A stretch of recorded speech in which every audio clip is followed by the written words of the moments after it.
Hello guys, welcome back to my channel. तो last chapter में हमने देखा कि सुमो को हॉस्पिटल ले जाने के बाद मुकिंग रेस्ट रूम में आया था। तब वह फिल्म के इन्वेस्टर मतलब कि गुआशुन को देखकर बहुत ज़्यादा गुस्सा हो गया था और चिल्लाते हुए बोला, तो तुम हो इस फिल्म के इन्वेस्टर। तो चलिए आगे का चैप्टर स्टार्ट करते हैं। चैप्टर की शुरुआत में हमें निंगे कंपनी की मीटिंग रूम दिखाई जाती है, जहाँ निंगे की मीटिंग चल रही थी। तभी उसे फ़ोन आने लगता है। फ़ोन की तरफ देखते हुए निंगे उस कॉल को कट कर देता है, मगर तभी निंगे का असिस्टेंट मीटिंग रूम के अंदर आते हुए कहता है, प्रेसिडेंट निंग, अभी अभी हॉस्पिटल से कॉल आई थी कि मिस्टर सुमो एडवर्टाइज की शूटिंग के वक्त गिरकर बेहोश हो गए हैं और अभी हॉस्पिटल में एडमिट हैं।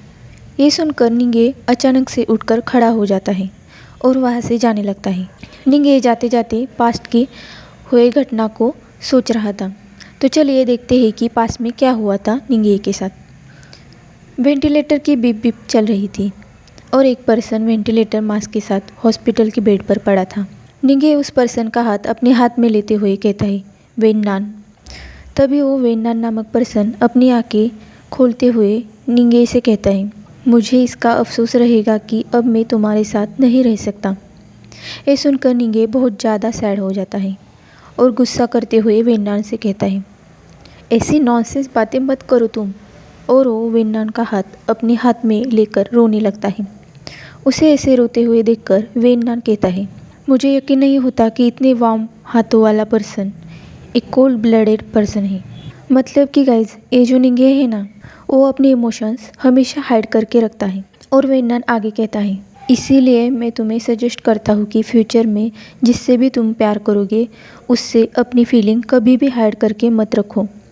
और तभी वेंटिलेटर की मशीन बीप करना बंद हो जाती है और वेन्नान निंगे को हमेशा के लिए छोड़कर जाता है।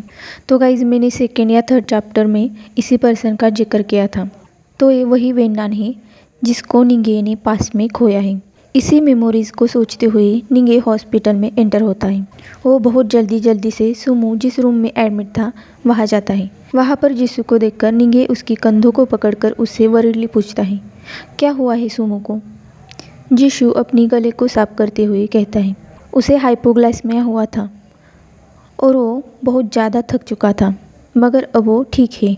मैंने उसके मैनेजर को पूछा, उन्होंने बताया कि मोमो का शेड्यूल इतना ज़्यादा बिजी है कि उसे पिछले 36 घंटों में सोने का चांस तक नहीं मिला और इसके कारण उसका वेट बहुत ज़्यादा कम हो गया है।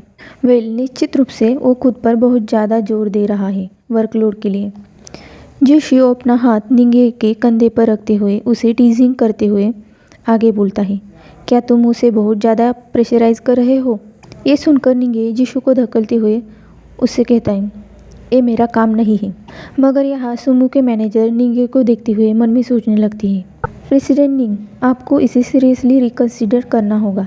निंगे मैनेजर से सुमो का शेड्यूल लिस्ट लेकर चेक करने लगता है। मैनेजर उसे बताते हैं कि मोमो के इन दिनों बहुत ज़्यादा इवेंट्स हैं, उनमें से ज़्यादातर तो निंग ग्रुप्स से हैं। ये सुनकर तो निंगे बहुत ज़्यादा गिल्टी फील करने लगता है कि उसके कारण ही मोमो आज हॉस्पिटल में है। निंगे मैनेजर से कहता है, ओके, उन सभी इवेंट को कैंसिल कर दो। अब हमें सुमो जिस वार्ड में एडमिट है वही का सीन दिखाया जाता है। सुमो नींद से जगते हुए देखता है कि उसके बगल में निंगे बैठा है। सुमो कहता है, निंग निंग तुम। तभी निंगे उसे वाटर ऑफर करते हुए कहता है, पहले तुम पानी पी लो। सुमो अपना फेस दूसरी साइड कर लेता है। ये देखकर निंगे बहुत ज़्यादा सरप्राइज हो जाता है और उसे अपने और सुमो के बीच की दूरी महसूस होने लगती है। निंगे सुमो की ओर ब्लैंकेट ओढ़ते हुए कहता है, ठीक है, तो फिर तुम थोड़ी रेस्ट कर लो, मैं अब चलता हूँ। और वो वहाँ से चला जाता है। उसे गया हुआ देखकर सुमो, जिसे लग रहा था कि अगर उसने रूठने की एक्टिंग की तो निंगे उसे हक करेगा, वो बहुत ज़्यादा गुस्सा हो जाता है और चिल्लाता है, तुम सच में मुझे छोड़कर चले गए, तुम बास्टर्ड, तुम इतने ज़्यादा इंडिफरेंट क्यों हो। नेक्स्ट डे जब निंगे कंपनी में होता है तभी उसे सुमो के मैनेजर का मैसेज आता है, प्रेसिडेंट निंग, सुमो अब भी कुछ नहीं खा रहा है। मैसेज देखते हुए निंगे कुछ सोच रहा होता है। अब हमें हॉस्पिटल का सीन दिखाया जाता है। मैनेजर सुमो से कह रही थी, सुमो थोड़ा फूड खाओ, तुम्हें इस हॉस्पिटल से डिस्चार्ज होना भी है या नहीं। सुमो अपना हाथ बांधते हुए स्टबर्न वे में कहता है, मैं नहीं खाऊंगा, इसे यहाँ से ले जाओ, मुझे भूख नहीं है। तभी निंगे वहाँ आते हुए मैनेजर से कहता है, तुम बाहर जाओ, मैं ये सब हैंडल कर लूँगा। उसे देखकर सुमो और मैनेजर दोनों चौंक जाते हैं। निंगे ने उसके साथ सुमो के फेवरेट कपकेक लाए थे। निंगे को कपकेक का बाइट ऑफर करते हुए देखकर सुमो बोलता है, निंग निंग, और फिर अपना फेस दूसरी साइड फेर लेता है। निंगे उसका मुंह अपनी ओर करते हुए उसे कहता है, इसके एक बाइट लेने पर तुम्हें मैं 1 हफ्ते की लीव दूंगा। ये सुनकर सुमो ब्लश करने लगता है। निंगे उसे कहता है, क्या तुम्हें ये डील मंजूर है?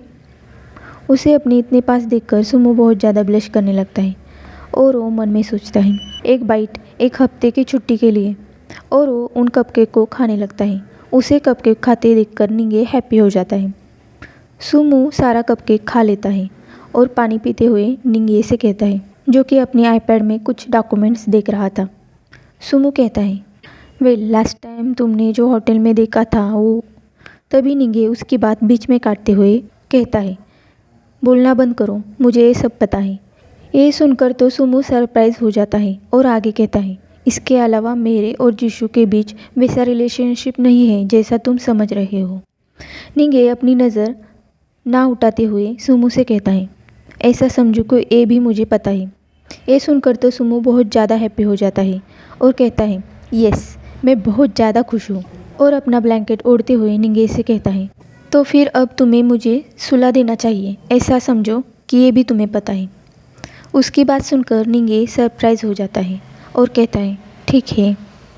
अब सुमो हैप्पीली सो गया है और निंगे उसे पैट कर रहा होता है।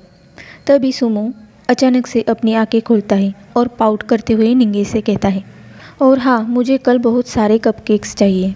उसे जगा हुआ देखकर निंगे ब्लश करते हुए अपना हाथ पीछे लेता है। तभी सुमो आगे कहता है, कल तुम मेरे लिए कपकेक्स लाओगे ना? निंगे उसे आंसर करता है, ठीक है, श्योर। इसी के साथ हमारा ये चैप्टर यही ख़त्म होता है। आगे की स्टोरी जानने के लिए इस चैनल को सब्सक्राइब करो, लाइक करो, कमेंट करो, शेयर करो। और हाँ, thanks for your best wishes and thank you for supporting me. Bye bye, thank you.